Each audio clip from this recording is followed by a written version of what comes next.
Oke, jadi kita mulai kuliah kita hari ini.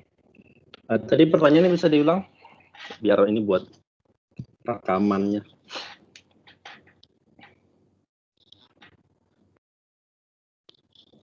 Halo, Langga. Oh, tentang proper time, Pak, yang jadi definisinya yang T per gamma tadi atau yang Jadi saya mendefinisikan di awal itu sebenarnya saya mendefinisikan proper time seperti ini ya. dt atau delta t sama saja ya. Ini adalah bukan delta, bukan dt, tapi d tau. ya D tahu, Pak.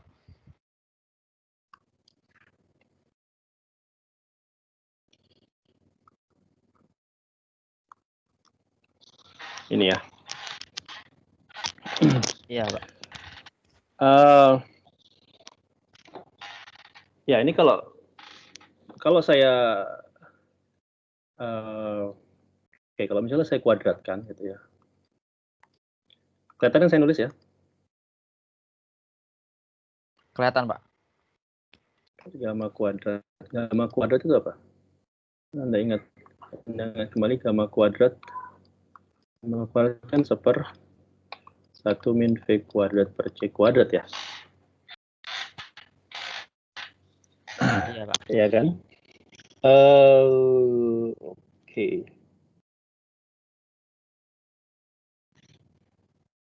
Atau gini, ini bisa dari sini, bisa juga. Saya akan mulai dari sini aja ya. Saya akan mulai dari. Ini sebenarnya cuma perbedaan definisi aja. Dan ini berkaitan dengan tanda juga ya, min plus plus plus atau plus min min min. Oke, silakan mulai dari definisi proper time saya yang ini. Kalau salah juga didefinisikan di rider seperti itu ya. ds kuadrat ini definisinya adalah min c kuadrat d tau kuadrat. Oke, ds kuadrat itu kan adalah min c kuadrat dt kuadrat plus ya kan dx kuadrat plus dy kuadrat plus dz kuadrat. Ini sama dengan minus c kuadrat d tau kuadrat gitu ya. Oke. Oke, Pak. Nah, kalau saya ruas kiri ini saya keluarkan dt-nya atau saya keluarkan minus c kuadrat dt kuadrat ya, maka ini menjadi 1 min. Nah, ini adalah kalau Anda lihat 1 min dx per dt kuadrat ya, plus dy per dt kuadrat ya kan, plus dz per dt kuadrat. Paham ya? Ini sama dengan minus c kuadrat d tau kuadrat. Nah, kalau Anda lihat ini kan tiada lain daripada ya ini kan adalah dx dt itu kan adalah v arah x kan, vx kuadrat plus dt adalah v arah y dan dz dt adalah v arah z, ya kan?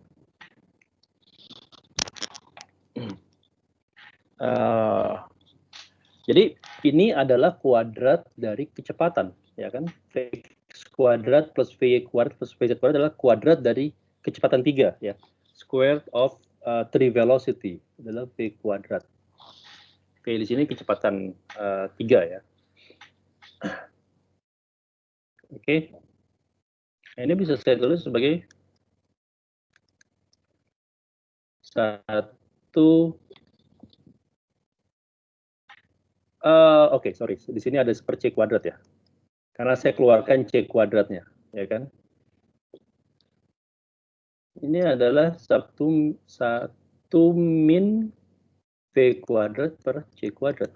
Ya kan, di ruas kanan adalah min c kuadrat d tau kuadrat. Oke, minus c kuadrat. Ini bisa saya cancel. Anda lihat ini tiada lain daripada 1/gamma.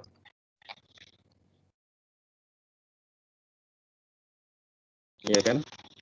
Jadi di sini saya mendapatkan definisi atau dapatkan relasi d tau adalah dt per gamma, yang adalah hasil awal kan, yang saya hapus kemarin. Jadi sebenarnya sama saja, cuman saya kemarin memutuskan untuk mendefinisikannya dari metrik ya, atau dari ds kuadrat ya, dari panjang infinitesimal. Tapi sama aja, Anda akan dapatkan hasil yang sama. Itu penjelasannya. Bagaimana? Ya, Pak. Sudah paham, Pak. Terima kasih, Pak. Oke, ya. Terima kasih sudah diingatkan juga.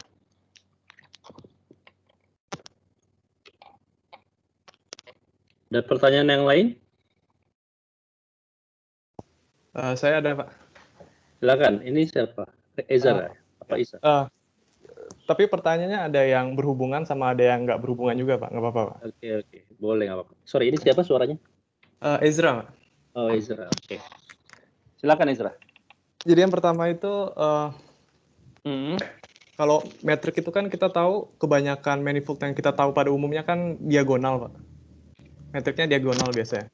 Iya, betul. Kalau misalnya matriknya itu tidak diagonal, kira-kira makna fisisnya bakal kayak gimana, Pak? Apa bedanya matrik yang diagonal sama tidak diagonal secara fisikanya? Gitu? Iya, metrik yang diagonal. Sekarang gini, kalau metrik itu kan dikonstruksi dari ya panjang ya. Metrik itu kan adalah tensor yang menyatakan satuan panjang kan. Saya bikin halaman baru deh ya.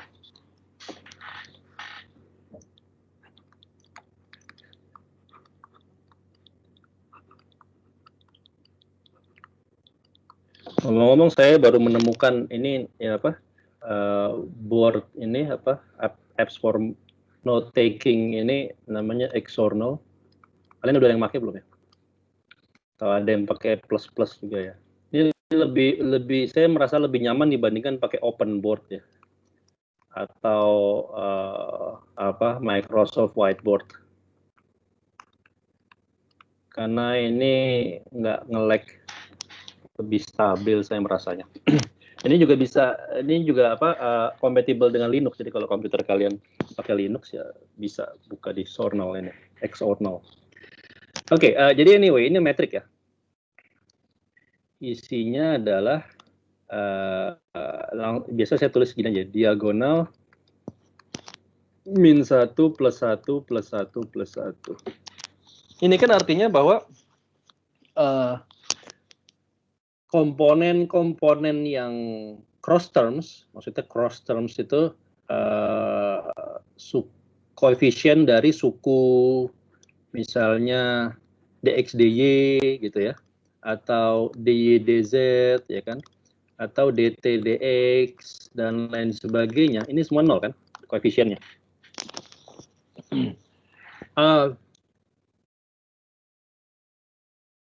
Sekarang misalnya kalau mau ditanya fisisnya apa, nanti kita bisa tunjukkan ya dengan perhitungan. Tapi di sini saya katakan fisisnya adalah bahwa ini mendeskripsikan ruang yang statik. Kalau Anda punya ruang, Anda punya metrik, katakanlah metrik 3 dimensi gitu ya. Ini kan metriknya, saya ngomongin metrik 4 dimensi ya. Kalau dalam 3 dimensi kan kita punya dl kuadrat, ini kan dx kuadrat plus dy kuadrat plus dz kuadrat ya, 3 dimensi aja. Atau secara notasi indeks adalah dx1 kuadrat plus dx2 kuadrat plus dx3 kuadrat ya. Maka ini metriknya saya pakai ij. Ingat indeks ij atau indeks latin saya biasa gunakan untuk melabel ruang ya, dxi, dxj. Nah, eta ij ini hanyalah matriks satuan ya, diagonal 1, 1, 1 ya, atau matriks satuan gitu ya, 3 kali 3. Nah sekarang kalau Anda rotasikan, misalnya Anda rotasikan ruang Anda ini relatif terhadap sumbu Z misalnya. Jadi misalnya di sini saya punya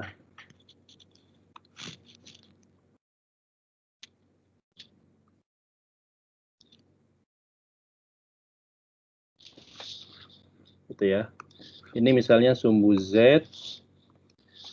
Nah, kalau ini Z maka ini X, Y gitu ya. Sekarang saya rotasikan relatif terhadap sumbu Z.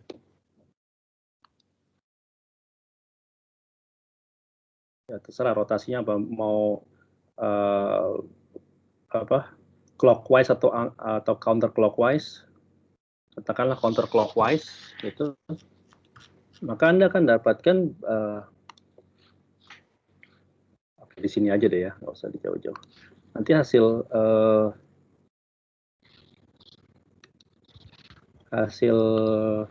rotated-nya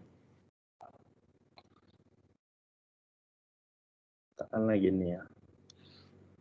Oke, ini sebesar ketal sudutnya. Sorry. Eta.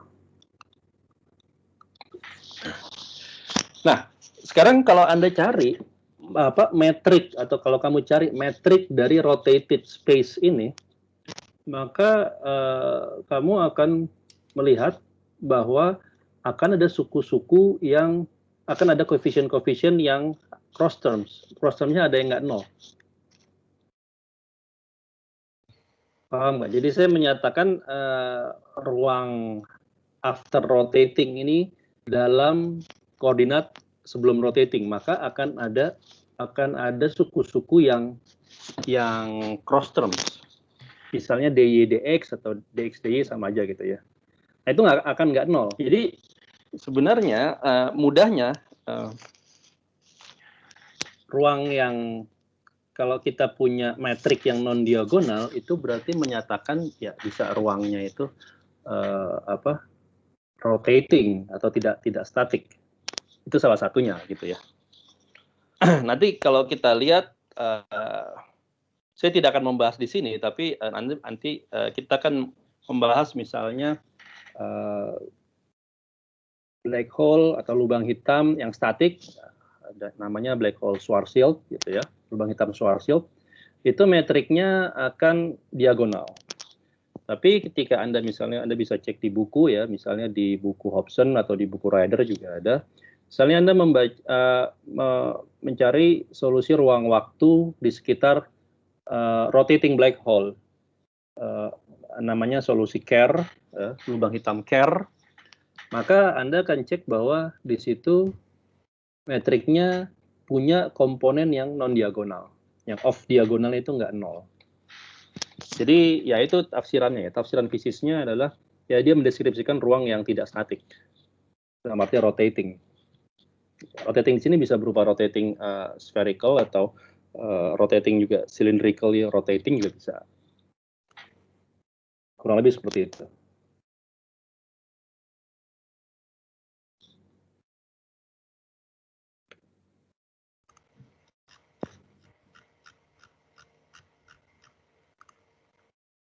Gimana Isra?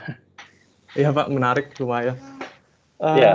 Terus ada lagi silakan. Pak tentang oh ya, jadi kita kalau metrik itu kan artinya dia diambil dari untuk mencari suatu produk yang invarian ketika dilakukan suatu transformasi di ruang tertentu kan Pak ya. Kalau misalnya sebenarnya dia khusus buat ya panjang length ya, invariant length. Tapi kalau nggak salah, misalnya di string theory kan di worldsheet-nya itu kan bisa terjadi transformasi konformal. Dia metriknya itu jadinya non-diagonal, setengah-setengah di suku diagonalnya. Nah, itu jadi area. Jadi inner product-nya itu suatu area. Iya. Nah, jadi produk-produknya itu diambil dari produk-produk yang invarian, Pak ya, metriknya itu. Bikin produk yang invarian metriknya kalau misalnya dikasih transformasi tertentu. Contohnya kayak Minkowski space itu kan dia kan ditransformasi pakai Poincare group kan Pak ya? Iya betul itu jadi group. dengan metrik yang -1111 itu dia itu invarian produk length-nya itu ya? Yes. Betul. Jadi kita bisa bilang tentang teori tertentu, misalnya teori SR, teori special relativity itu merupakan teori dengan point care group yang mempunyai metrik segini-gini gitu ya? Iya. Itu mendefinisikan suatu teori ya? Iya, bisa dibilang gitu. Jadi ya dalam matematik ada yang namanya grup teori ya, atau teori grup.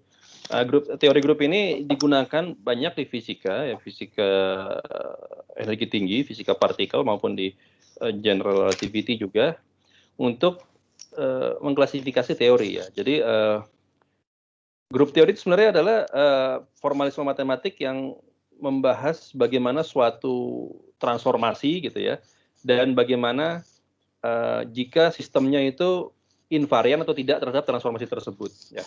Jadi kalau dia invarian, dia membentuk apa yang dinamakan sebagai grup. Saya mungkin tidak akan menjelaskan secara panjang lebar, tapi nanti sambil jalan kita akan menyinggung sana sini tentang grup itu. Nah, itu dinamakan grup. Jadi ya dari situ kita bisa mengklasifikasi teori berdasarkan grup. Jadi kalau special relativity itu namanya grupnya Poincare group. Nanti kita akan membahas yang namanya abelian group ya, atau rotasi itu juga sebenarnya membentuk grup. Rotasi juga sebenarnya membentuk grup ya, yang kita namakan, mungkin saya bisa membahas di sini ya sedikit. Sekarang kalau misalnya saya punya rotasi, ya misalnya ini contohnya rotasi 3 dimensi gini ya. Kalau saya rotasikan ini terhadap sumbu Z, maka kita bisa dapat matriks rotasinya kan ya. Matriks rotasinya ini saya namakan RZ ya, artinya rotasi terhadap sumbu Z. Dia fungsi dari theta, ya nanti di sini jadi matriksnya 3 dimensi kan. Kalau nggak salah ini saya bisa jadi ketukar ya, karena ya, maksudnya gini, kadang-kadang rotasi itu ada yang namanya active rotation, ada yang namanya passive rotation. Kalau active rotation itu objeknya, misalnya kita punya objek di sini di ruang ini objeknya kita rotasikan, ruangnya tetap. Kalau passive rotation, objeknya tetap, ruangnya kita rotasikan seperti yang tadi saya lakukan. Jadi XY-nya yang saya rotasikan. Nah, itu akan sedikit mengubah bentuk matriksnya ya. Tapi kalau saya nggak lupa, Anda bisa cek mungkin di buku Arfken ya. Ini ada cos theta, ini min sin theta gitu kan. Ini 0. Di sini nanti min sin theta, cos theta. Sin theta Pak yang di kedua. Plus dia. Ini sin theta. Ya, oh plus. ya, oke. Ya, betul. Hilang semua.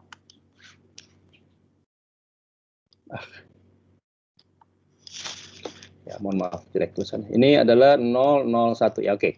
Ini matriks rotasi kan terhadap sumbu Z. Anda juga bisa mencari matriks rotasi terhadap sumbu X dan sumbu Y gitu ya.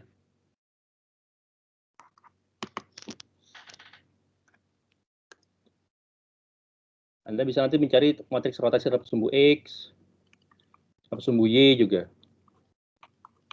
Ya, ini bisa Anda dicek di buku Arfken ya, atau di BOAS juga mungkin ada. Nah, matriks-matriks ini membentuk grup. Grupnya adalah grup rotasi. Ya.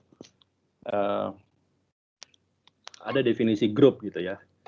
Nah, ini kita namakan sebagai grup rotasi. Jadi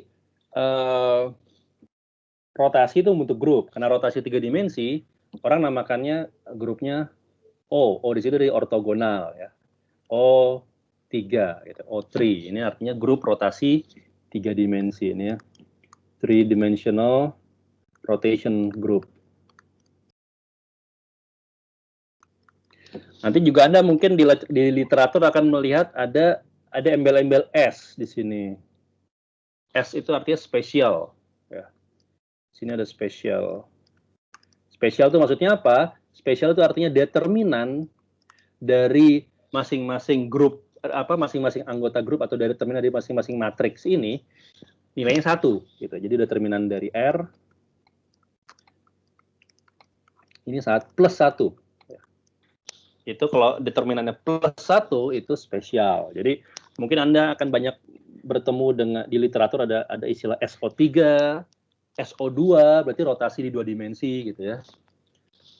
Ada juga yang namanya SU, kita akan belajar nanti tentang SU. Ada U1, SU2, SU3 dan seterusnya. U di situ adalah unitary. Nanti saya jelaskan apa itu unitary. Ya, jadi betul. Termasuk special relativity itu kita bisa mengkonstruksi menjadi grup. Kalau Anda ingat di kuliah mungkin di video-video awal, saya mendefinisikan matriks transformasi Lorentz ya kan. Matriks transformasi Lorentz bahwa X mu aksen itu dapat dinyatakan seperti ini ya. Nah, lambda mu nu ini kita namakan sebagai matriks transformasi Lorentz. Nah, ini membentuk matriks transformasi Lorentz ini sebenarnya mirip seperti rotasi, tapi dia rotasi pada bidang ruang waktu ya. Kalau O ini kan rotasi pada ruang saja ya, pada bidang ruang ya, spatial plane. Kalau matriks Lorentz ini adalah rotasi pada bidang 4 dimensi dan ruang waktu. Jadi dia rotasinya dia mencampurkan mixing antara koordinat ruang dengan koordinat waktu ya.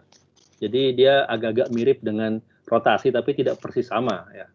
Dan Anda ingat isinya itu kan bisa dinyatakan dalam apa? Kemarin saya catat di sini ya. Ada cos gitu ya.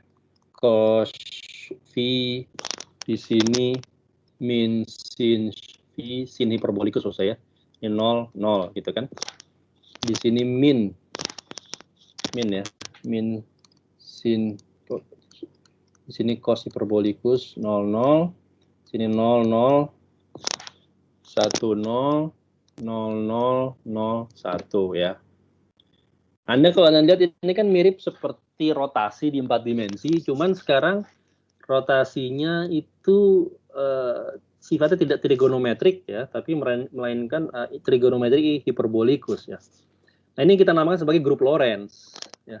Grup rotasi ruang waktu itu kita namakan sebagai grup Lorentz. Nah, special relativity itu kan tidak hanya tentang rotasi saja, tapi juga ada translasi ya kan. Nah, rotasi ya, jadi Lorentz rotation gitu ya,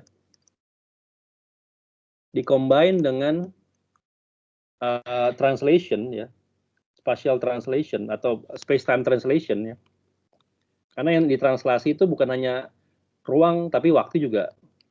Nah, ini membentuk grup yang kita namakan Poincare group ya. Poincare group. Jadi ini tulisannya kita lihat ya. Kita lihat. Ada yang nggak bisa lihat. Oke. Poincare group. Jadi ya itu istilah Poincare group ya. Anda mungkin bisa mengeksplor lebih jauh tentang teknis Poincare group ini di buku-buku Ryder atau di Carroll atau di Hobson ya. Nah ya, untuk teori misalnya kita akan nanti kita akan membahas mengenai Maxwell ya, elektrodinamika Maxwell. Ternyata elektrodinamika Maxwell ini adalah teori yang invarian terhadap transformasi U1. Maka orang menyebutkan teori Maxwell ini punya simetri grup U1 atau U1 gitu. Jadi ini classical ya, atau Maxwell, classical electrodynamics, electrodynamic. Ini punya simetri grup U1 gitu kan. Nanti ketika Anda combine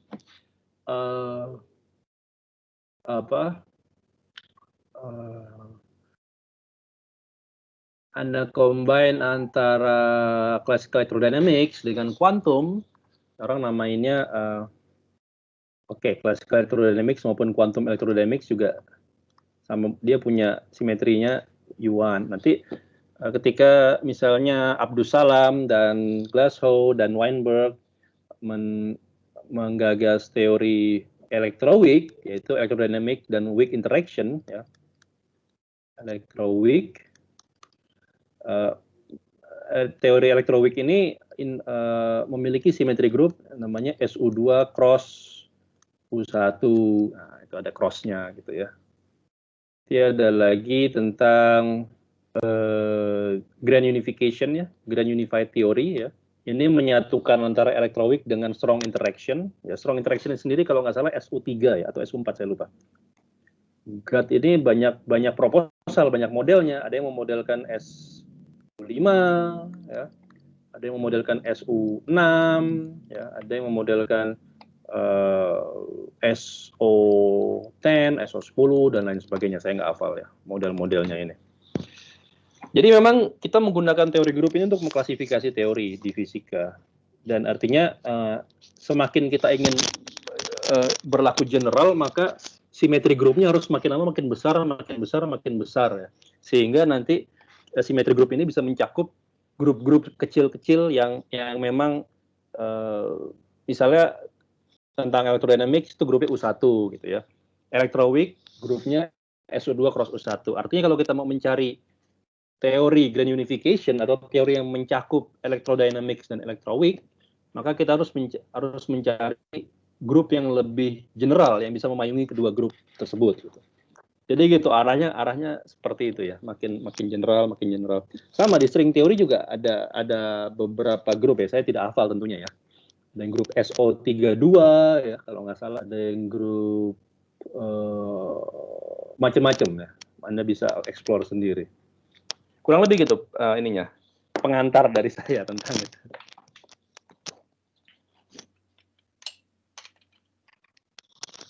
Tapi intinya adalah grup itu berkaitan dengan invariansi terhadap suatu transformasi ya. Intinya itu, grupnya bisa bermacam-macam tapi tentang itu. Oke, silakan kalau ada yang mau tanyakan lagi. Ya Pak, saya masih ada yang mau ditanyakan lagi. Ezra, silakan. Jadi definisi manifold itu kan salah satunya itu kalau kita ambil suatu daerah lokal di situ, dia itu kan akan terlihat seperti ruang Euclid 3 ya, 3 dimensi kan. Iya. Kalau misalnya manifoldnya di GR itu kita ambil secara lokal, artinya dia akan terlihat seperti Minkowski space dong. Iya, betul. Ya, itu artinya itu yang limit klasiknya dari GR ya? Ya, Pak. Well, sebenarnya GR itu klasik. Jadi mungkin limit limit flat non curve atau limit ruang datarnya gitu ya. Iya, kurang lebih seperti itu. Mungkin bagi yang lain yang masih bingung apa itu manifold ya, itu Anda bisa baca di Rider. Jadi manifold itu adalah semacam konsep tentang ruang ya. Jadi contohnya gini, misalnya tadi locally Euclidean, maksudnya gini, locally Euclidean. Euclidean itu sebenarnya adalah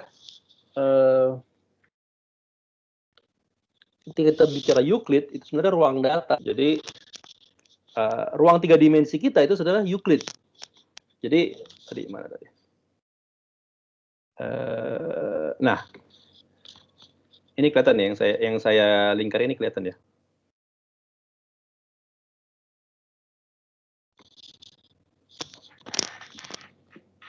Kelihatan kan pada?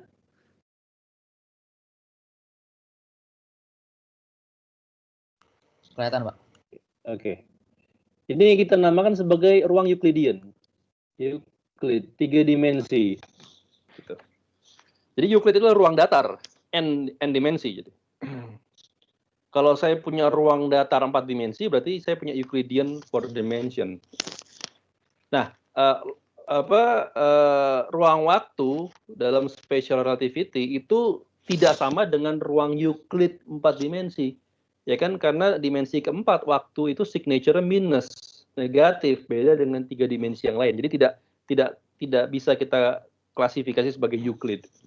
Makanya orang namakannya yaitu Lorentz, atau nanti ketika dia tidak datar ya orang namakannya Riemann. Ya.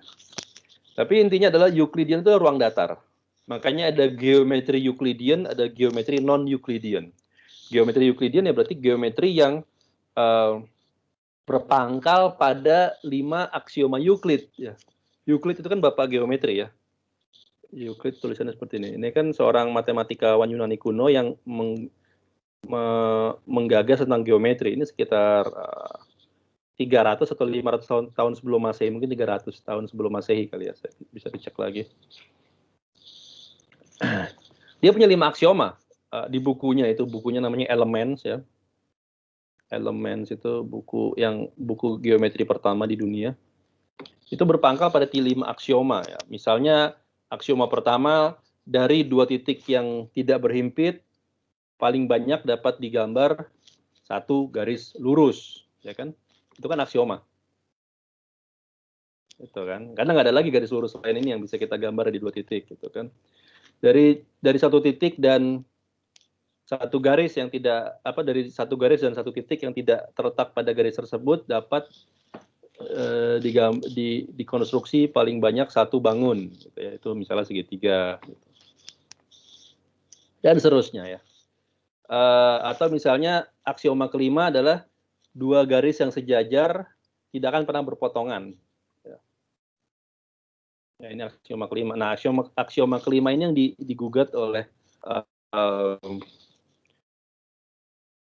Gauss atau Lobachevsky atau saya lupa satu lagi, tapi mereka bertiga itu adalah matematikawan yang menggagas atau yang memodifikasi teori Euclid menjadi geometri yang non-Euclidean. Jadi geometri yang non-Euclidean itu geometri yang mereka sadari bahwa itu geometri di ruang yang tidak datar.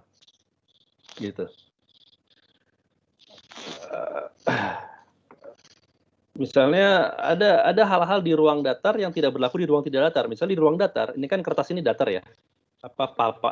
Board ini kan datar ya. Kalau di ruang datar itu segitiga itu jumlah sudutnya pasti 180 derajat ya. Alfa plus beta plus gamma ini pasti 180 derajat atau pi. Tapi kalau bayangkan Anda punya permukaan bola ya. Permukaan bola, lalu Anda menggambar segitiga di permukaan bola itu. Misalnya Anda punya bola basket, lalu Anda gambarkan segitiga di permukaan bola basket itu.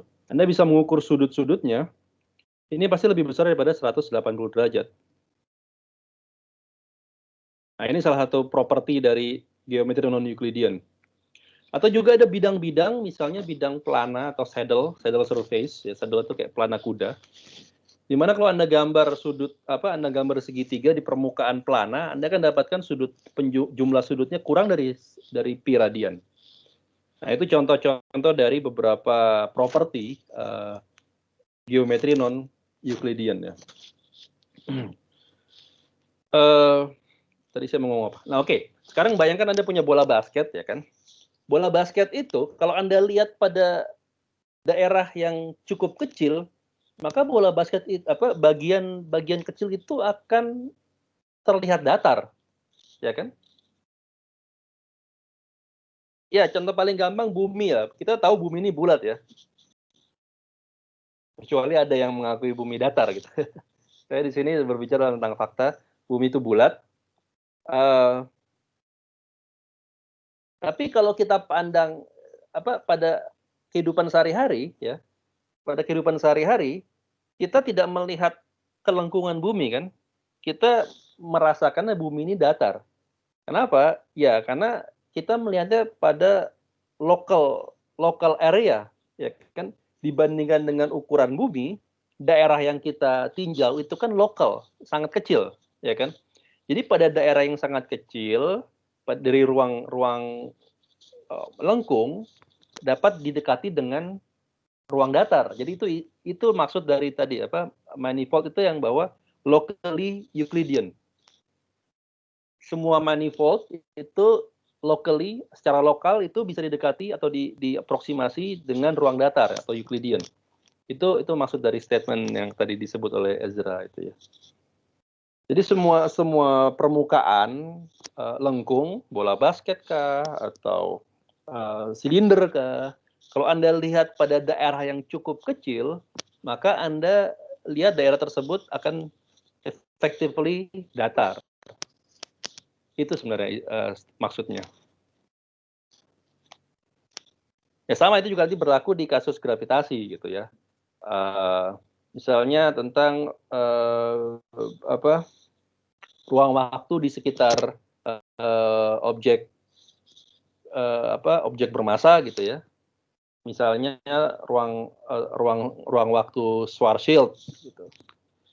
Dia akan punya dia ruang yang atau misalnya atau Kerr atau apapun lah ya. Dia punya kelengkungan gitu kan. Dia punya kelengkungan, tapi kalau kita tinjau untuk daerah yang sangat kecil atau daerah yang cukup jauh, maka dia akan mendekati ruang datar, akan mendekati Minkowski. Itu maksudnya seperti itu. Saya lupa apakah saya sudah pernah mendefinisikan Minkowski atau belum. Jadi yang dinamakan Minkowski itu adalah metrik yang selama ini kita pelajari ya. Jadi metrik eta mu nu ini yang orang namakan sebagai Minkowski space. Ya.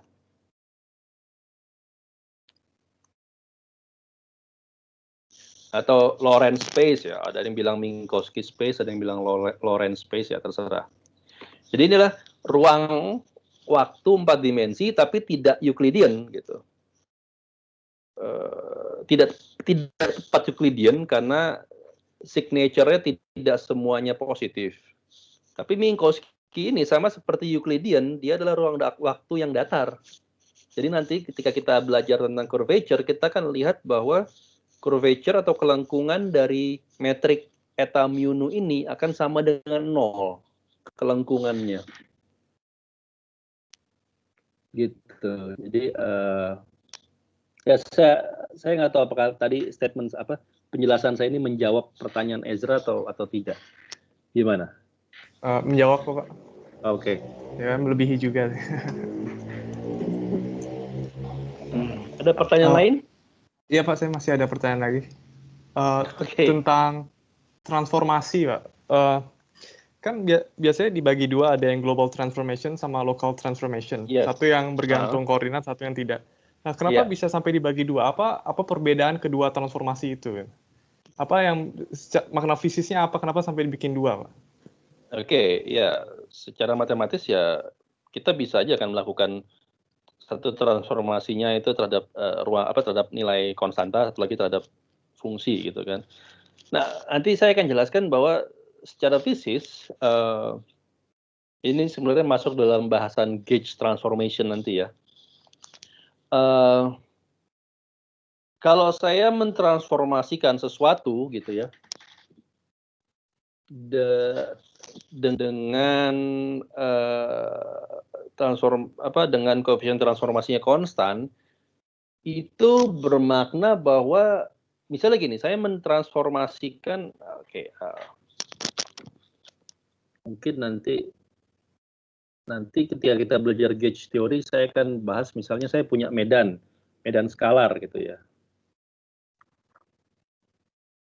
Punya medan skalar ini saya transformasi X V aksen V aksen E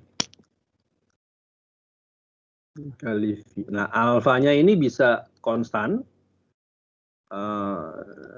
atau dia bisa fungsi dari ruang waktu gitu.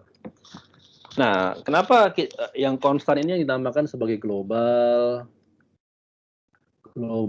transformation, yang fungsi ruang waktu ini sebagai local transformation atau gauge transformation gitu ya. Kenapa kita bisa mengklasifikasi di dua ini? Kan gini, kalau saya mentransformasikan suatu medan dengan secara global, artinya di seluruh ruang medan ini bertransformasi secara simultan, secara instantaneous. Ya. Secara instantaneous. Jadi saya bisa bayangkan ini katakanlah ruang yang terisi oleh medan V gitu ya. Medan V di sini nilainya beda dengan medan V di sini, dengan di sini, berbeda-beda. Kalau saya transformasikan secara global, maka medan hasil transformasi di sini berubah, di sini juga berubah, dan mereka berubah secara homogen, secara homogeneous. Mathematically ini nggak terlalu masalah gitu ya. Tapi kemudian ini menjadi problem ketika kita ngomongin medan yang relativistik. Kenapa? Ya karena di sini seolah-olah semua medan itu berubah secara instan, secara simultan, ya, termasuk medan atau daerah dua daerah yang jaraknya melebihi jarak yang ditempuh oleh cahaya dalam waktu tertentu. Jadi maksudnya gini, daerah di sini dan daerah di sini itu tentunya punya jarak ya, dan cahaya butuh waktu untuk merambat dari sini maupun ke situ, ya kan? Ketika kita lakukan transformasi secara global, artinya dia berubah, dia juga berubah secara simultan dan hasilnya homogen. Ini seolah mengatakan bahwa ada informasi yang bergerak seketika. Nah, tidak kompatibel dengan relativitas khusus yang bilang bahwa ya informasi tidak bisa merambat lebih cepat dari kecepatan cahaya. Jadi kalau di sini berubah, bagaimana daerah di sini bisa tahu seberapa besar perubahan sehingga dia ikut berubah secara simultan. Gitu. Artinya perubahan atau transformasi itu harus memperhitungkan posisi dan makanya dalam teori gauge atau teori grup orang lebih tertarik membahas transformasi yang lokal karena di sini lebih fisis dalam arti ini transformasi yang yang kompatibel dengan relativitas khusus. Kurang lebih gitu ya.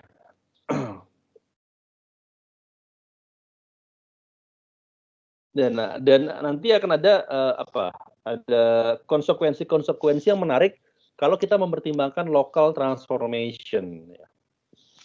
Dan itu yang memang misalnya terdeteksi. Jadi kayak misalnya quantum electrodynamics, electroweak, itu memang mereka mendasarkan teorinya pada gauge transformation atau local transformation, bukan pada global transformation. Dan ya misalnya di electroweak itu kan orang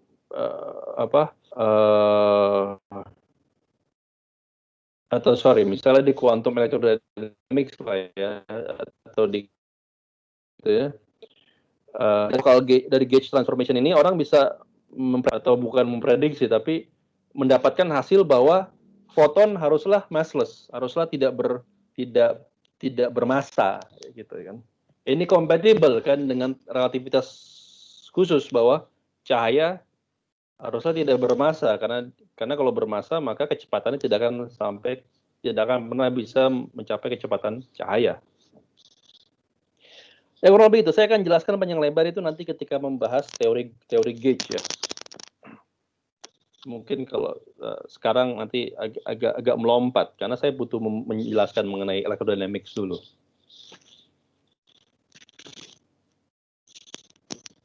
Oke, silakan. Mungkin yang lain ada pertanyaan. Saya Pak. Ini siapa Pak? Langga. Pak, Langga. Oke. Yang lain selain Langga sama Ezra ada yang mau bertanya nggak? Ada Isa atau di sini ada siapa lagi nih? Ada Arya ya. Mewakili pertanyaan Arya sih Pak. Arya juga nanya. Nggak usah diwakili sebenarnya. Ya boleh silakan. Soalnya saya juga bingung juga Pak. Bingung hal yang sama. Jadi kalau di kemarin kan kalau pas ngebahas time lag, space lag dan light lag itu kan Bapak pakai plus min dan hasilnya kalau space lag itu yang kurang dari time lag itu yang lebih dari gitu Pak. Betul. Nah kan kan kalau kata Bapak kalau pakai tandanya yang dibalik yang min plus tandanya juga beda ya Pak. Plus iya. Jadi ds kuadrat ini akan kalau min plus dia akan time lag kalau kurang dari 0 ya kan? Iya. Ini kan jadi time lag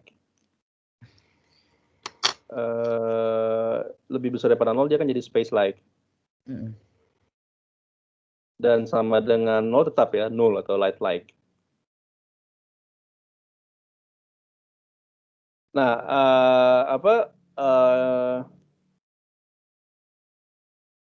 kerucut cahayanya, light cone-nya ini tetap sama, cuman yang beda adalah posisi space light sama time lag-nya di mana gitu ya. Oh, nggak jadi horizontal, Pak. Maksudnya horizontal? Maksudnya saya tadi awalnya mikirnya kerucutnya tuh jadi kiri kanan gitu, Pak, bukan atas bawah. Enggak gini. Dalam kasus min plus plus plus, daerah yang bisa diakses oleh objek bermassa itu yang mana? Tetap yang time lag kan? Karena Iya, Pak. sekarang kecepatan cahaya lebih besar daripada kecepatan benda masif di situ. Kan tetap seperti itu kan. Cuman sekarang time lag-nya kurang dari 0. ds kuadratnya gitu.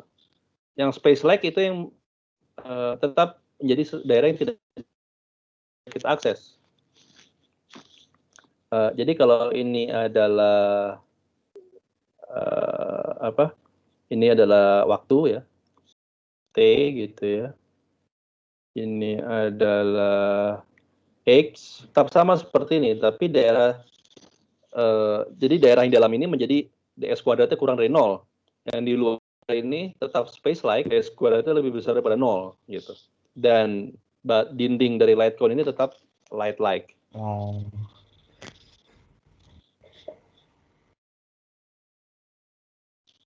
Berarti nggak ada perbedaan artifisial ya, Pak?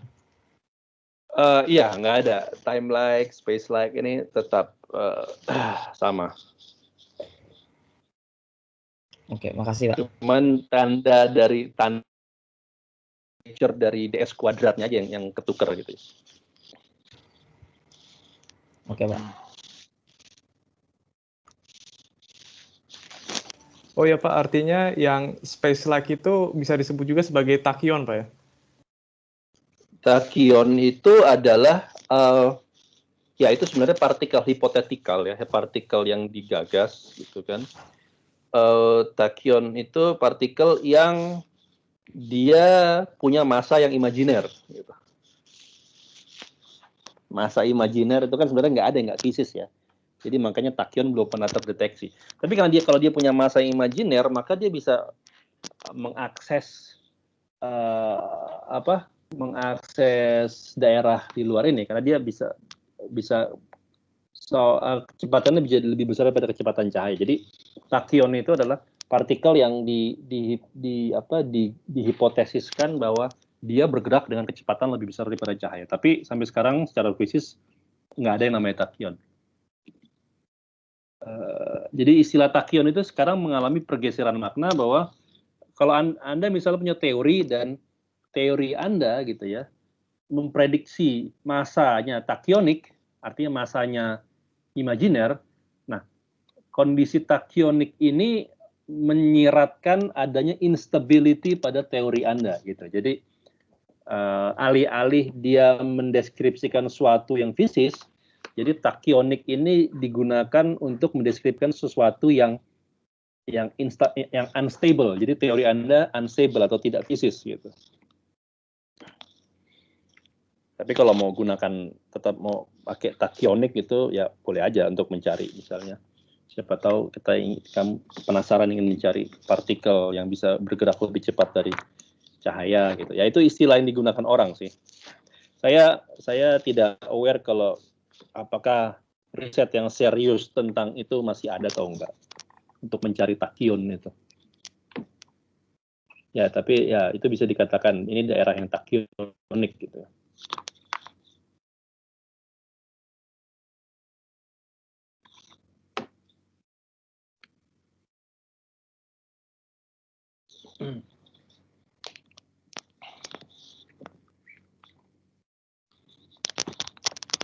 Oke. Ada pertanyaan lagi? Masih ada. Oke, tapi tolong yang berkaitan dengan apa yang sudah kita bahas ya, biar kalau emang belum berkaitan nanti mungkin bisa menunggu sampai ini saya. Atau apa yang mau ditanyakan nanti mungkin bisa saya sampaikan kalau itu akan berkaitan atau enggak. Tentang ini Pak, yang misalnya kan kalau medan skalar itu medan skalar itu merepresentasikan suatu field yang dia transformasinya itu nggak berubah gitu. Kalau yang vektor itu kan artinya yang berubahnya seperti ini, yang tensor itu berubah seperti itu ya. Itu kan didapat dari aljabar Lorentz, Pak. Ininya ya. Nah, yang misalnya itu contohnya lagi, kalau misalnya yang fermionic field itu kan artinya aljabar Lorentz-nya itu setengah 0 ditambah 0,5 gitu, Pak ya. Misalnya. Iya. Terus misalnya kalau yang vektor itu kan yang setengah-setengah. Oke. Untuk spin 1 dan spin 0. Nah, saya bingung itu cara dapat yang mana representasi spin tertentu itu gimana, Pak? Soalnya ya, itu mungkin bisa dibaca di buku-buku tentang quantum field ya. Karena di classical field kan kita tidak berbicara tentang spin sebenarnya. Ya, memang fermion itu saya tidak menyinggung mengenai fermion karena memang fermion itu bukan medan klasik ya. Jadi tidak ada padanan medan klasik untuk fermion. Itu memang purely quantum. Ya, itu mungkin nanti bisa ditanyakan di kuliah teori medan kuantum. Tapi kalau menyinggung tadi bahwa itu sebenarnya transform berkaitan dengan Lorentz ya, sebenarnya nggak juga ya. Maksudnya kalau Anda buka buku-buku Fismat ya, itu Anda akan lihat bahwa, atau mungkin di buku mekanika klasik di kuliah classical mechanics yang saya ampu waktu itu, di buku Marion itu kan dijelaskan bahwa definisi skalar, definisi vektor ya. Mungkin tensor enggak ya di situ ya. Tensor itu dibahas di Fismat 1 mungkin. Itu kan berkaitan dengan transformasi koordinat ya. Jadi sebenarnya di 3 dimensi pun skalar dan vektor itu didefinisikan dalam konteks transformasi koordinat ya. Bukan lagi dalam konteks definisi, kalau saya menyebutnya definisi anak SMA ya, kalau bahwa skalar itulah besaran yang hanya punya besar tidak punya arah gitu ya. Vektor itu besaran yang punya arah dan besar, itu kan definisi anak SMA ya. Definisi yang lebih precise tentang skalar dan vektor itu kan berdasarkan transformasi koordinat ya. Skalar adalah besaran yang invarian terhadap transformasi koordinat ya. Vektor adalah besaran yang bertransformasi sebagaimana koordinat bertransformasi gitu. Nah, cuman ketika kita masuk ke dalam Lorentz ya, dalam bahasan Lorentz ya, maka kita perkaya lagi bukan dalam koordinat ruang saja, tapi koordinat ruang waktu ya. Dan dari situ kita perlu membedakan ada yang namanya vektor kontravarian dan vektor kovarian. Tapi definisi awalnya tetap tidak berubah, bahwa vektor baik yang kontravarian maupun yang kovarian itu haruslah objek atau besaran yang bertransformasi sebagaimana koordinat bertransformasi, itu sih. Jadi di medan klasik ya definisinya seperti itu gitu. Masalah tentang fermionic spinor ya, itu emang saya tidak bahas di sini karena memang tidak ada padanan klasiknya untuk spinor maupun fermion.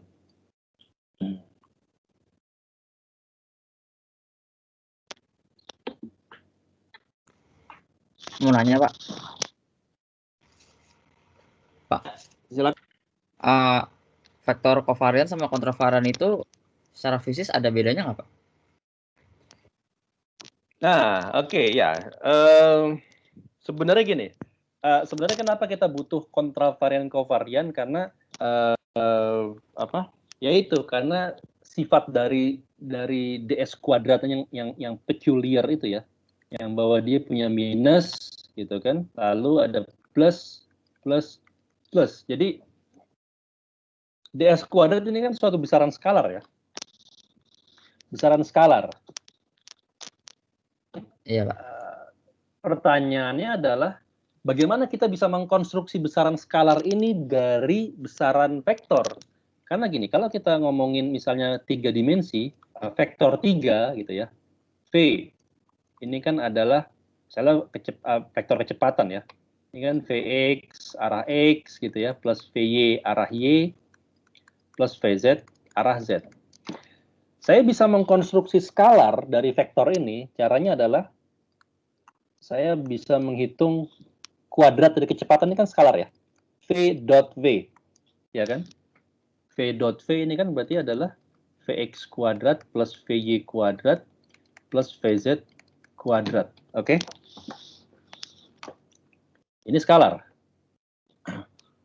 Nah, kalau saya bawa ke 3 plus 1 dimension, tentang ke kasus ruang waktu, saya punya vektor posisi, ya kan? Saya punya vektor posisi x mu di situ kan adalah x0 gitu ya, sama xi. X0-nya adalah apa? CT ya. C dikali T, xi-nya adalah x, y, z. Nah, bagaimana saya bisa mengkonstruksi skalar dari perkalian antara vektor ini gitu kan? Saya nggak bisa mendapatkan skalar ds kuadrat dari dx mu dikalikan dengan dx mu juga, karena kalau seperti ini Anda lihat ya, ini kan ada ada indeks yang sama, maka dia terkontraksi. Maka ini ada sumasi sebenarnya gitu kan. Sama kayak ini kan ada sumasi.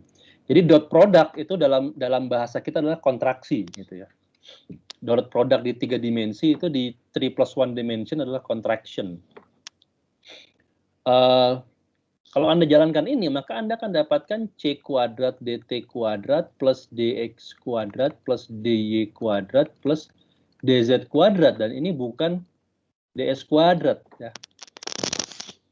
Jadi problemnya adalah bagaimana saya bisa mendapatkan skalar yang invarian dari kontraksi atau dot product antar dua vektor. Karena saya tidak bisa hanya menggunakan vektor ini, maka saya perlu mendefinisikan vektor yang lain gitu ya. Orang mendefinisikan vektor kovarian. Nah, ini adalah min dari x0 tapi komponen spasialnya sama gitu. Min ct ininya adalah x, y, z. Nah, kita bisa lihat bahwa kalau menggunakan ini saya bisa mengkontraksi antara dx mu yang kontravarian dengan dx mu yang kovarian, hasilnya akan kita dapatkan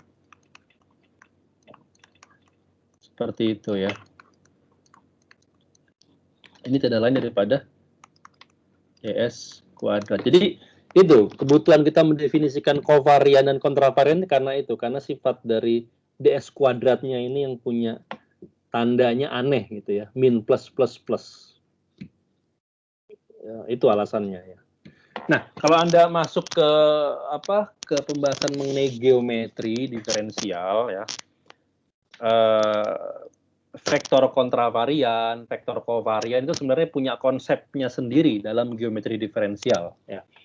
Itu mungkin bisa dibaca di Rider ya, bahwa dia adalah misalnya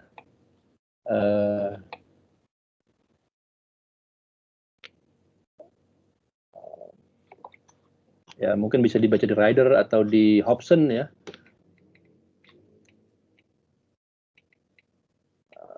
Misalnya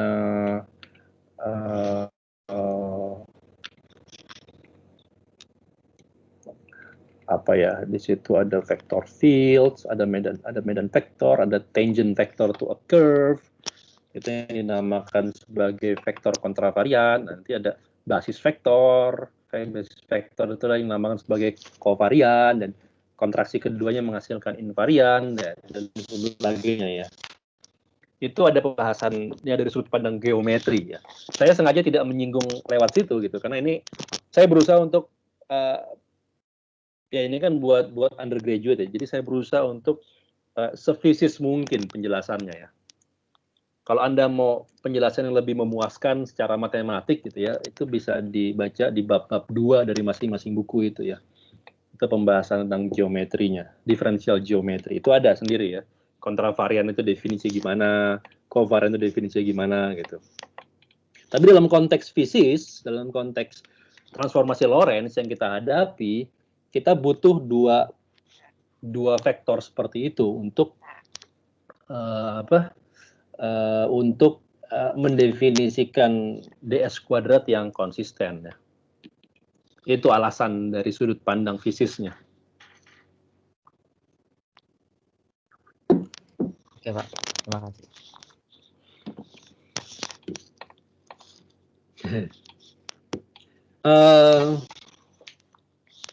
Oke, mungkin ini sudah cukup ini ya.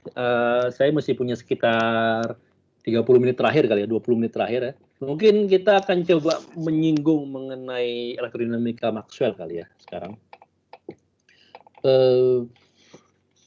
Kalian medan 2-nya, medan 2 ada yang sama saya. Maksudnya ini medan 2 pasti barengan ya kuliahnya sama saya, Pak Aziz dan Pak Agus ya? Iya Pak, digabung semua Pak. Iya, digabung. Ini agak-agak kita akan butuh pembahasan yang sebenarnya ada di akhir-akhir kuliah medan 2 sebenarnya, yaitu pembahasan mengenai relativistic electrodynamics. Tapi ya nggak apa-apa lah. Oke, mungkin saya akan mulai membahas sedikit dan menyinggung sedikit mengenai relativistic electrodynamics ini.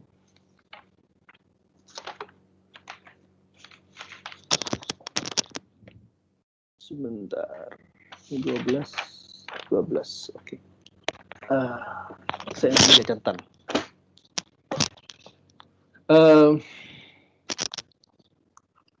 Saya pernah menurunkan ya di awal-awal kuliah itu kan tentang persamaan Maxwell yang juga sebenarnya akan diturunkan di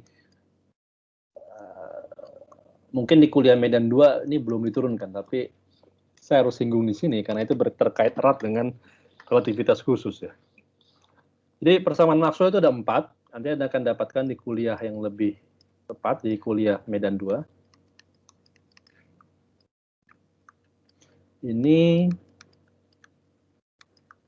Ini cross A sama dengan min dou B dou T, cross B sama dengan mu 0 J plus epsilon 0 mu 0 dou E dou T. Oke. Dua hukum pertama ini orang namakan sebagai hukum Gauss ya. Gauss law. Yang pertama ini untuk medan listrik ya kan, Anda sudah bisa turunkan hukum Gauss untuk medan listrik dalam bentuk diferensial ya. Nah ini hukum Gauss untuk medan magnet. Ini menyatakan, yang pertama ini menyatakan bahwa medan listrik itu sifatnya divergence karena divergensinya nggak nol. Ya, divergensinya ini sebanding dengan muatan. Jadi artinya medan listrik itu sifatnya divergence atau medan yang keluar dari suatu muatan itu sifatnya divergence atau menyebar ke segala arah. Nah, yang kedua ini menyatakan bahwa medan magnet itu sifatnya tidak divergence atau divergenceless. Nah, Anda tahu dari medan 1 bahwa medan magnet itu sifatnya solenoidal ya. Jadi tidak menyebar ke segala arah, tapi membentuk loop tertutup. Ya. Konsekuensinya, maka karena medan listrik itu sifatnya menyebar, maka muatan listrik dapat eksis dalam bentuk tunggal. Medan magnet itu sifatnya tidak menyebar, maka tidak ada muatan magnet tunggal, tidak ada yang namanya magnetic monopole. Sejauh ini memang belum ditemukan.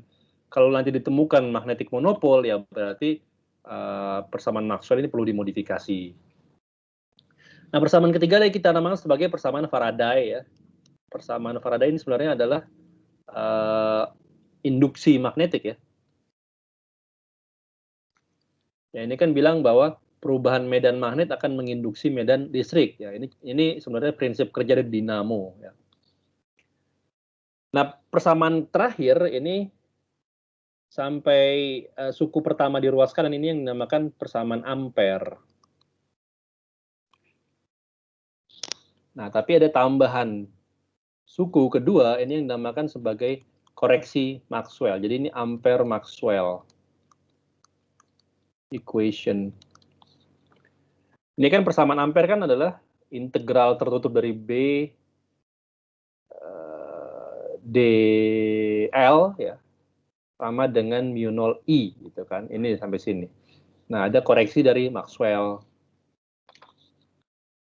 Nah, kemarin kita sudah lihat bahwa 4 persamaan ini di ruang vakum di daerah tanpa sumber akan menghasilkan persamaan gelombang, ya, gelombang elektromagnetik.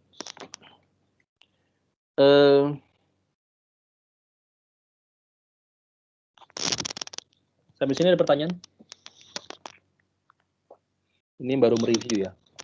Nah, tapi sebenarnya dari 4 persamaan ini kalau Anda teliti, sebenarnya hanya dua yang truly equations, yang benar-benar persamaan tuh hanya 2 ya. Yang 2-nya lagi itu adalah apa yang dinamakan sebagai identitas. Ya, Anda bisa bedakan ya antara equation sama identity ya. Mana sih yang benar-benar equation? Yang benar-benar equation itu adalah ini ya. Persamaan Gauss untuk medan listrik dan persamaan Ampere Maxwell itu yang merupakan equations ya, persamaan matematik. Nah, kenapa persamaan Gauss untuk medan magnet dan persamaan Faraday itu bukan equation tapi identity? Karena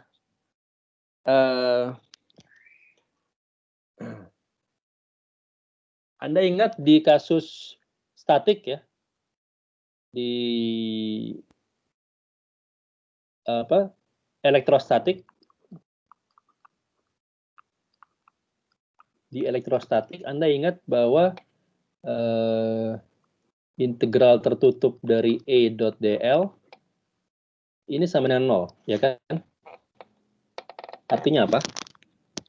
Artinya dalam suatu loop tertutup, kalau tidak ada beda tegangan, maka arusnya akan 0. Tidak ada arus yang mengalir, ya kan?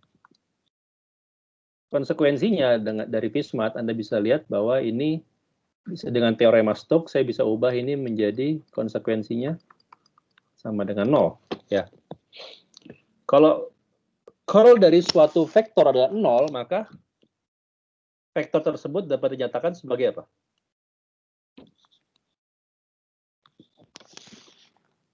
Ada yang ingat? Gradien dari suatu ya. Potensial. Kita terbiasa memberikan tanda minus, sini adalah minus gradien dari potensial yang kita namakan potensial listrik ya. Electric potential, ya kan? Jadi medan listrik itu didapat dari gradien atau minus gradien dari potensial, medan listrik didapatkan dari minus gradien suatu potensial listrik atau potensial skalar. Ya. Ini di elektrostatik. Tapi di elektrodinamik ini tidak berlaku.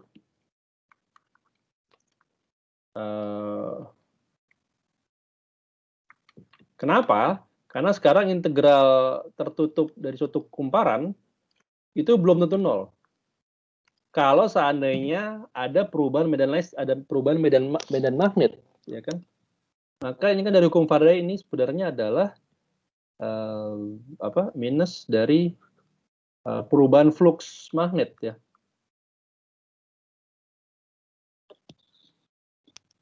Ya kan? Kalau ini adalah min dn d per dt dari integral b dot da ya. Ini kan dari hukum Faraday kan bilang itu ya. Kalau saya punya kumparan tertutup, meskipun tidak ada beda tegangan, tapi ada perubahan flux magnet yang menembus kumparan tersebut, maka Anda akan mendeteksi arus yang mengalir, ya kan? Yang mengalir dalam kumparan. Itu kan prinsip kerja dinamo seperti itu. Jadi pada konteks elektrodinamik, maka kalau Anda ubah dengan hukum dengan teorema Stokes, maka Anda akan dapat persamaan Faraday yang di atas. Seperti ini. Gitu ya. Nah, maka tidak bisa lagi berlaku bahwa E tidak lagi bisa ditulis hanya seperti ini. Ya kan? Karena sekarang curl-nya tidak 0. Oke? Nah, tapi kita masih punya kondisi ini ya. kondisi ini masih punya. Ini kan fakta di alam ya. Fakta di alam, maka B dapat ditulis sebagai kalau divergensi dari suatu vektor 0, maka vektor tersebut dapat dinyatakan sebagai apa?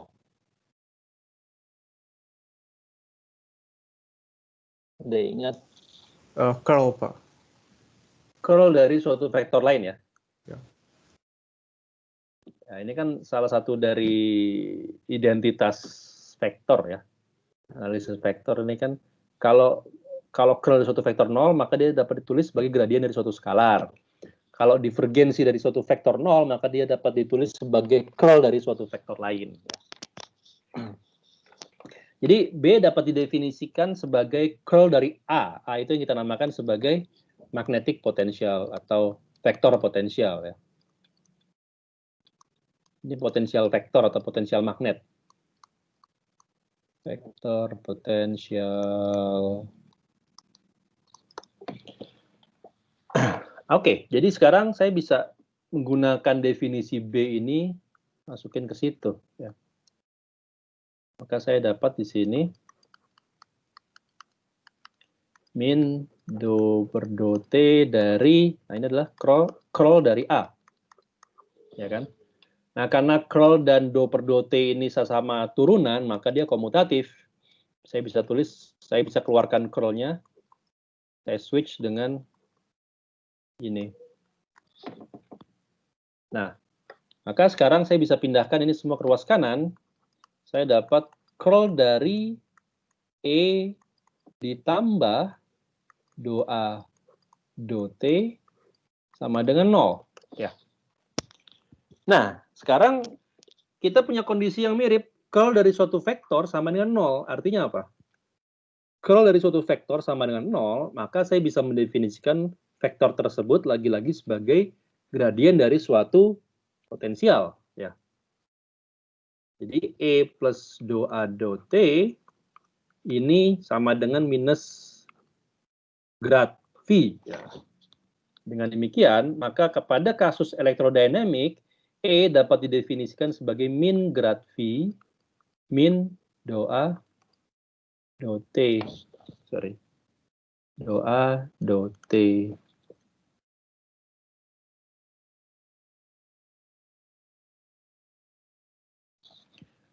Nah, ini adalah dua persamaan yang menghubungkan antara medan dengan potensial. Ya. Ingat kembali di fisika klasik yang bisa kita ukur itu medannya. Ya. Medan listrik kah atau medan magnet kah itu yang bisa kita ukur ya. Dengan voltmeter atau dengan ampere meter ya kan, atau dengan meter ya, mengukur Tesla itu kan medan magnet. Tapi kita nggak bisa mengukur potensial, ya kan? V dan A ini suatu alat bantu matematis yang membantu kita mendefinisikan medan, gitu. Nah, artinya apa? Artinya sekarang kalau saya mendefinisikan, if we define suatu fungsi skalar V dan suatu fungsi vektor A, ya, sedemikian sehingga mereka memenuhi kondisi ini, maka Anda akan lihat bahwa dua bentuk persamaan matematis ini secara identik akan terpenuhi apapun nilai V dan nilai A-nya, ya kan? Karena keduanya adalah konsekuensi dari definisi ini. Nah, itulah kenapa orang menyebutnya dua persamaan ini sejatinya adalah identitas. Yang benar-benar persamaan matematik itu adalah persamaan ini dan itu. Oke ya.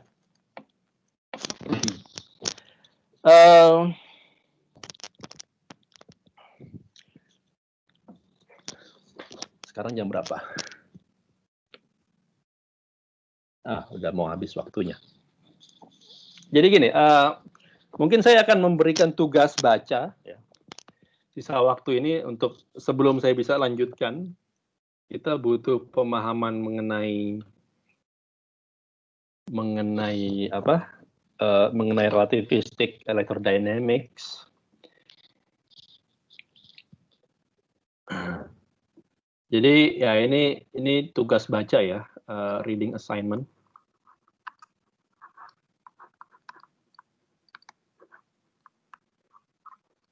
Tolong baca topik tentang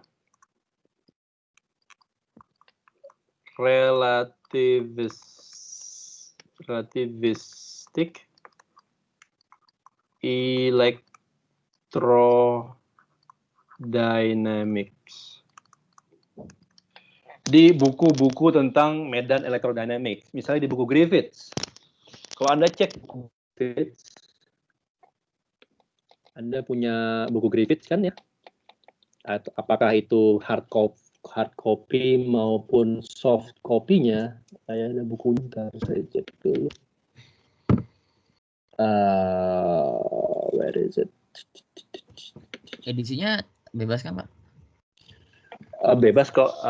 Harusnya itu, sudah saya buka tentang Griffiths di sini. Ya itu biasanya di bab 12. Ya. Ini kalau di Griffith itu di bab 12 misalnya. Misalnya di Griffiths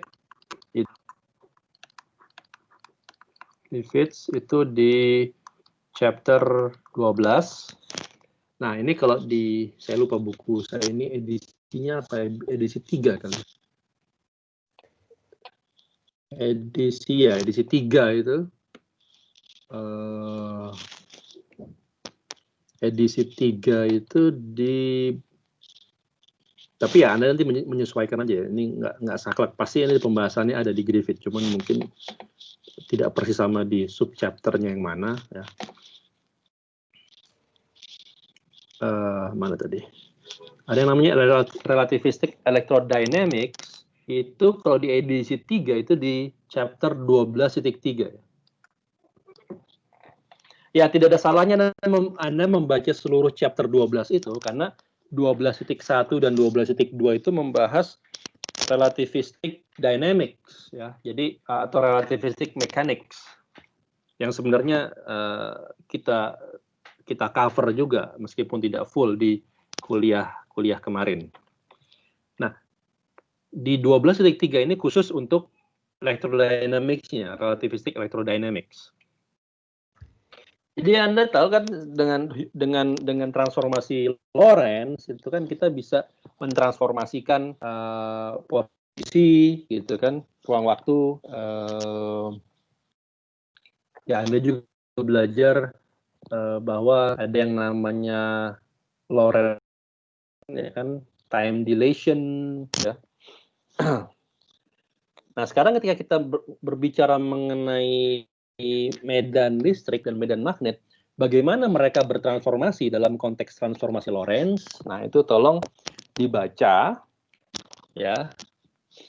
Atau bukan hanya dibaca, tapi juga di sini saya akan memberikan homework, ya. Based on this reading assignment, ya. Tolong dikerjakan homeworknya, ini ya buat Selasa depan kali ya. Homeworknya adalah tunjukkan bahwa, ya ini tolong diturunkan ya persamaannya ya. Persamaan transformasinya. Show that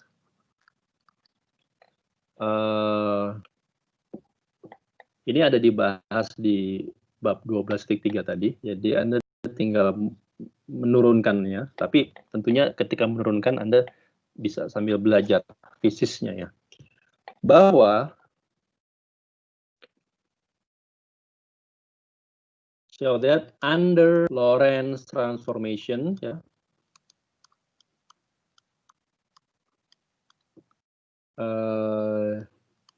Medan listrik, electric field, dan medan magnet, magnetic field, transform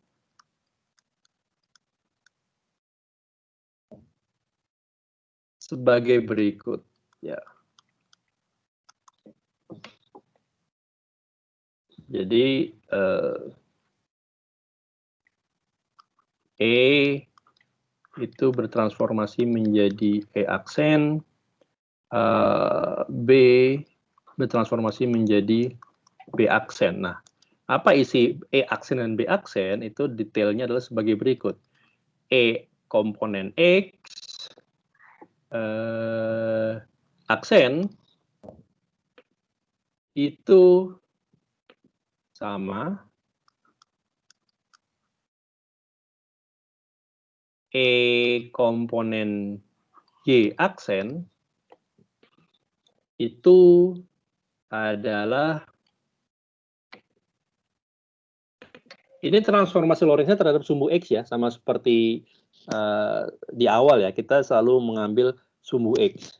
Sebenarnya tidak ada masalah kalau kita mengambil sumbu Y maupun sumbu Z gitu ya.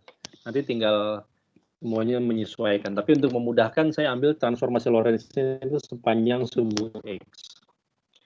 Nah, AY prime ini adalah gamma dikali AY untransformed sebelum ditransformasi dikurang kecepatan kerangka acuan kedua relatif terhadap pertama dikalikan BZ. Ini juga EZ aksen, berarti adalah gamma.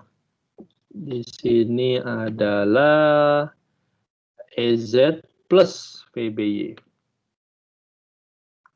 EZ plus VBY.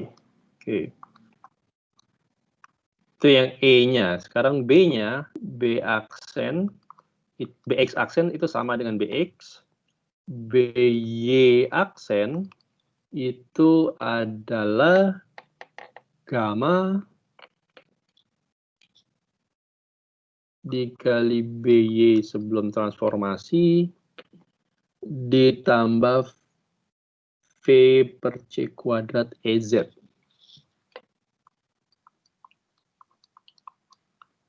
EZ. Oke. Dan BZ aksen adalah gamma BZ sebelum transformasi dikurang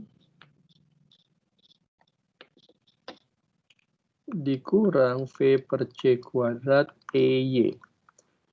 Oke, jadi inilah bagaimana medan elektromagnetik bertransformasi dalam transformasi Lorentz.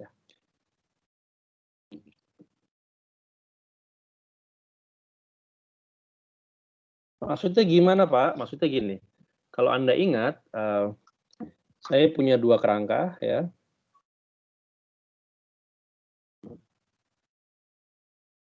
Ini kerangka K.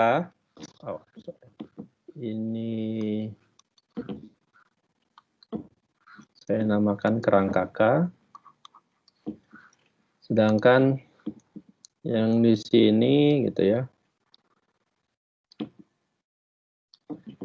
Ini adalah kerangka K aksen. Kerangka K aksen bergerak dengan kecepatan V pada arah sumbu ini X1 aksen, ini X1 ya. Pada arah sumbu X atau pada sumbu X1 gitu. Nah, jika sekarang di kerangka K, Anda ada pengamat di kerangka K yang mendeteksi ada medan listrik sebesar E dan medan magnet sebesar B, maka pengamat di kerangka K aksen akan mendeteksi medan listriknya menjadi E aksen, medan magnetnya menjadi B aksen.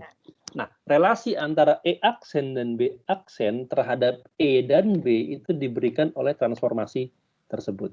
Jadi ini bagaimana medan elektromagnetik bertransformasi. Ya, yang saya minta Anda kerjakan adalah buktikan bahwa mereka bertransformasi seperti ini. Oke, sampai sini ada pertanyaan untuk PR-nya?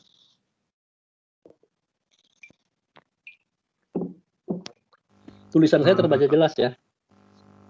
Kebaca, Pak. Pak, ada pertanyaan, Pak? Silakan. Untuk materi tadi. Jadi yang magnetic potential itu ditemuin itu di electrodynamics ya, bukan di elektrostatik. Magnetic potential, sorry, saya lupa menjelaskan. Sebenarnya magnetic potential itu ada juga di magnetostatik ya. Maksudnya di kasus statik ya.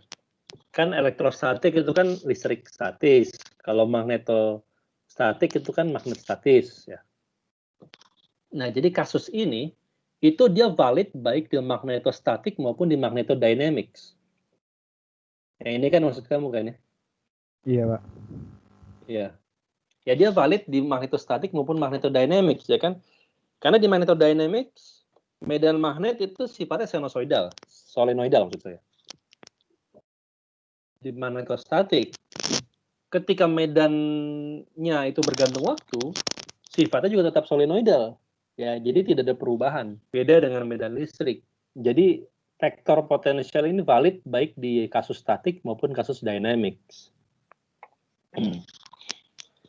Itu. Nah, cuman skalar potensial itu harus dimodifikasi dari kasus statik ke kasus dynamics. Ada perbedaan. Itu kurang lebih. Oke, Pak. Makasih, Pak. Sama-sama.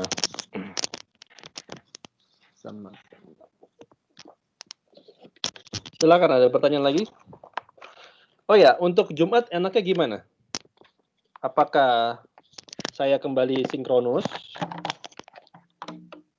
Jadi buat minggu depan kita kembali normal ya, Selasanya asinkronus, Jumat asinkronus gitu. Atau kalian merasa capek karena sudah ketemu saya sekarang, maka nanti Jumatnya nggak mau sinkronus, gimana enaknya?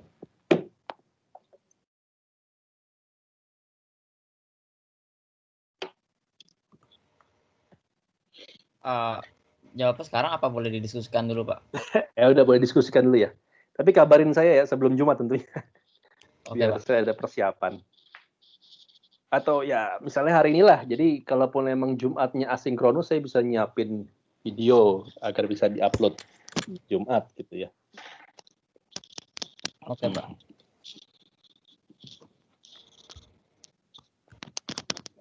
Oke.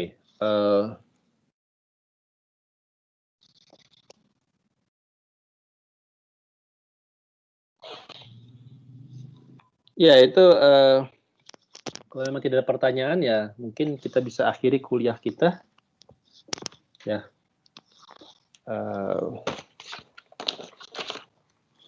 Kita ketemu apakah sinkronus maupun asinkronus hari Jumat insya Allah. Jumat tuh jam 1 juga ya? Iya, Pak.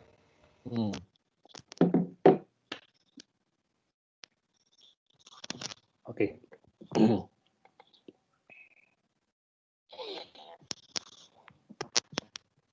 Baiklah, kalau memang ini sudah di sudah dibaca ya. Sudah ditulis kan tadi PR-nya.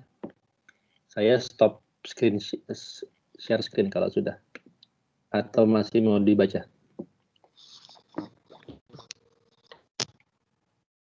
Ya, ini kan masih ada rekaman ya. Saya stop sekarang ya.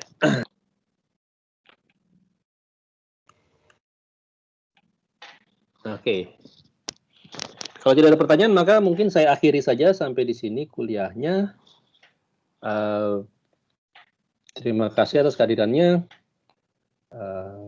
Kalau ada nanti misalnya ada pertanyaan lagi ya bisa ditanyakan. Kalau ada yang menyadari saya menuliskan atau menyampaikan ada kesalahan, tolong diingatkan atau dikoreksi ya di pertemuan selanjutnya. Atau kalau di video saya juga boleh juga di kolom komentarnya, tolong dikomentari kalau emang ada kritik atau koreksi. Baik, terima kasih semuanya atas kedatangannya. Selamat sore. Assalamualaikum warahmatullahi wabarakatuh. Silahkan kalau mau meninggalkan ruangan. Saya stop recordingnya.